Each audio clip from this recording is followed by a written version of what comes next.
यहाँ पर फौज की बहुत बड़ी मुदाखलत है। अगर फौज और एस्टेब्लिशमेंट अगर साइड पे हो जाए तो इंशाल्लाह जो है ना ये अमन भी आएगा और एक जो है ना डेमोक्रेसी जो है ना इंशाल्लाह फरोग मिलेगी डेमोक्रेसी को।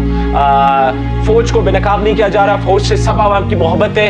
इमरान खान साहब बड़ी मोहब्बत करते हैं, सारे आवाम मोहब्बत करती है फौज से, लेकिन कुछ जो जनरल्स हैं जिन्होंने कब्जा माफिया है, जो किसी चीज पर जो है ना कब्जा जमा के रखा हुआ है, वो बड़ी जो है ना दुख पहुंचा रहे हैं, इस मुल्क को नुकसान पहुंचा रहे हैं। आप शाम को जाकर देखें, मिस्र को जाकर देखें, उन सारे इराक को जाकर देखें, किसने तबाह किया, किसने गर्क कर दिया, जनरल ने तबाह कर दिया। तुर्की देखो, तुर्की के साथ क्या हुआ, लेकिन तुर्की की आवाम सारी खड़ी हो गई किसके साथ, एर्दोगन के साथ, और जितने भी जनरल्स थे उनको फांसी दी गई, खुलेआम फांसी दी गई। तो यही है कि जनरल्स अगर वफादार हो जाए, जनरल्स अगर वफादार हो जाए तो वो मुल्क, उस मुल्क में जो है ना अमन आएगा।